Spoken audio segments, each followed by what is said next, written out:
दोस्तों, जीवन में समय का बहुत महत्वपूर्ण उसका योगदान है। जो कभी भी समय का ना इतना बलवान होता है, समय ना कुछ पर कुछ कराने के लिए तैयार होता है। अच्छा भी कराता है, बुरा भी कराता है। इसलिए समय की महिमा बहुत विचित्र है दोस्तों। समय ही ऐसा है जो शिखंडी से भीष्म को मात दिला सकता है। शिखंडी से भीष्म को मात दिला सकता है समय। कर्ण के रथ को फंसा सकता है समय। द्रौपदी का चीरहरण करा सकता है समय। अगर किसी से डरना है दोस्त तो वो है समय। समय से डरो। आज आपका समय अच्छा है तो बड़ी बड़ी बात करेंगे, समय खराब होगा वो तो परिवर्तन होना ही है, तब सोचो आपका क्या हालत होगा। जब महाभारत का प्रसंग आता है ना, जब धर्मराज युधिष्ठिर ने विराट के दरबार में पहुंच करके उनसे बोला, राजन, मैं व्याघ्रपाद गोत्र से उत्पन्न हुआ हूं, मेरा नाम कंक है, मैं द्रुत विद्या में निपुण हूं, आपके पास आपकी सेवा करने के कामना से मैं उपस्थित हुआ हूं। द्रुत मतलब जुआ, जुआ में निपुण हूं, यानी वह खेल जिसने धर्मराज अपना सर्वस्व हार बैठे थे। कंक बनकर वही खेल राजा विराट को सिखाने के लिए आए थे।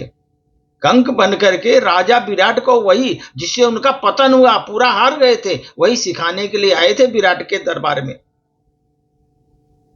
जिस बाहुबली के लिए रसोइयों को दिन रात परोसते रहते हैं, वह भीम बल्लभ का वेश धारण करके स्वयं रसोइया बन गया, खाना बनाता था वहां उनके यहां, राजा विराट के यहां। नकुल सहदेव पशुओं की देख रेख करते थे। दासियों से घिरी जो महारानी द्रौपदी थी, वह स्वयं एक दासी बन करके सरंदी बन गई थी वहां पर, और एक दासी बनकर वहां सेवा कर रही थी, रानी की दासी बनी थी। समय को देखिए, समय क्या होता है, कहां से कहां दिखाता है समय। खुद महारानी द्रौपदी एक सेविका बनी महारानी की। वह धनुर्धर उस युग में सबसे आकर्षण युग था, आकर्षक युग था वो अर्जुन। वह महाबली योद्धा था, वह द्रोण का सबसे प्रिय शिष्य था। वह पुरुष जिसे धनुष की प्रत्यंचा पर बाण चढ़ते ही युद्ध का निर्णय हो जाता था, किसका जीत होगी। जैसे उसे प्रत्यंचा चढ़ाया, लोग समझ जाते थे जीत अर्जुन की होगी। वह अर्जुन, पौरुष का प्रतीक अर्जुन, नायकों महानायक अर्जुन, एक नपुंसक बन के गया था वहां पर। समय की महिमा देखिए। राजा विराट के वहां पर जाकर के, विराट के दरबार में जाकर एक नपुंसक बनकर के इस युग में उनके दरबार में गया। पौरुष अभ्यासित करने वाला अपना पौरुष त्याग दिया, ओंठों पर लाली लगाया, आंखों में काजल लगा करके नपुंसक बन के ब्रेहला नाम की औरत बनकर गया वहां पर। इस समय की महिमा है दोस्तों। युधिष्ठिर जो है राजा विराट का अपमान सहते रहे। पौरुष के प्रतीक अर्जुन एक नपुंसक सा व्यवहार करते रहे वहां पर। नकुल सहदेव पशुओं को देख रेख करते रहे। भीम रसोइयों में पकवान बनाते ही रहे। द्रौपदी एक दासी की तरह महारानी की सेवा कर रही थी वहां पर। परिवार में एक विपदा आई हुई थी, तो धर्मराज अपने परिवार को बचाने हेतु कंक बन गए। पौरुष का प्रतीक एक नपुंसक बन गया, एक महाबली रसोइया बन गया। पांडवों के लिए यह अज्ञातवास था। यह अज्ञातवास नहीं था दोस्तों, ये पांडवों के लिए अज्ञातवास नहीं था। वह उनके लिए अपने परिवार के प्रति अपने समर्पण की पराकाष्ठा थी। परिवार के प्रति समर्पण की पराकाष्ठा थी वो। वे जिस रूप में रहे, अपमान सहते रहे। जिस कठिन दौर से वो गुजरे, उसके पीछे उनका कोई व्यक्तिगत स्वार्थ नहीं था। अज्ञातवास वह काल था कि परिस्थितियों को देखते हुए उनके रूप उनको ढल जाना था।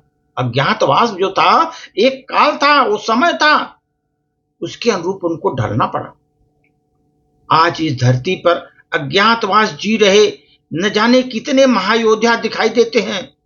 कोई धन्ना सेठ की क्या नौकरी करते हुए बेवजह गाली गाली खा रहा है बंदा, महायोद्धा है लेकिन वो वहां पर गाली खा रहा है, क्योंकि अपनी बिटिया को स्कूल फीस भरनी है, शादी करनी है, ब्याह करना है, पैसे इकट्ठा करना है। एक सेल्समैन बन करके दर दर धक्के खा रहा है, सामान बेचता दिखाई दे रहा है वो महायोद्धा। ऐसे असंख्य पुरुष निरंतर संघर्ष से हर दिन अपना दुख सुख छोड़ करके अपने परिवार के अस्तित्व की लड़ाई लड़ रहे हैं दोस्तों, अपने परिवार की अस्तित्व की लड़ाई लड़ रहे हैं। रोजमर्रा के जीवन में किसी संघर्षशील व्यक्ति से रूबरू हो तो उनका आदर करो। इस तरह के आदमी मिले उनका आदर करो, उनका सम्मान करो। फैक्ट्री के बाहर खड़ा गार्ड, होटल में रोटी परोसते वेटर, सेठ को गालियां सुनता मुनीम वास्तव में कंक बल्लभ और बिरला हैं, क्योंकि कोई भी अपनी मर्जी से संघर्ष या पीड़ा नहीं चुनता। ये सब कर्म करते हैं जो अज्ञातवास में जी रहे हैं, परंतु वह अपमान के भागी नहीं है, वो प्रशंसा के पात्र हैं। यह उनकी हिम्मत देखो, उनकी ताकत देखो, उनकी समर्पण देखो कि विपरीत परिस्थितियों में वो डटे हुए हैं, वह कमजोर नहीं हुए। कितने भी हालात कमजोर हो गए, उनका समय कमजोर है लेकिन वो कमजोर नहीं हुए दोस्तों। याद रहे, अज्ञातवास के बाद प्रहलाद का पुनः अर्जुन के रूप में आए तो कौरवों का नाश कर दिया, पुनः अपना यश अपनी कीर्ति सारे विश्व में फैला दी। समय बदलते समय नहीं लगता। जिस खराब समय चल रहा हो जिसका, उसका उपहास मत करो जीवन में, उसका अनादर मत करो, उसके सम्मान करो, उसका साथ दो। समय की परिवर्तन की बात है। जिसका समय खराब है उसका आदर करो, उसका उपहास मत करो, क्योंकि एक दिन संघर्षशील कर्मठ इंसान से प्रयास करने वालों को अज्ञातवास अवश्य समाप्त होगा उसका। ये समय चक्र घूमेगा दोस्तों।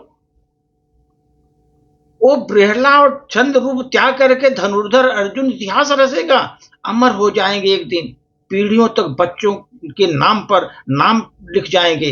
इतिहास भूल नहीं पाएगा, इतिहास अर्जुन को याद रखेगा। इस संघर्षशील लग्नशील कर्मठ व्यक्ति में प्रहलाद मत देखो, कंक मत देखो, बल्लभ मत देखो। हर संघर्षशील व्यक्ति में धनुर्धर अर्जुन को देखो, धर्मराज युधिष्ठिर को देखो, महाबली भीम को देखो।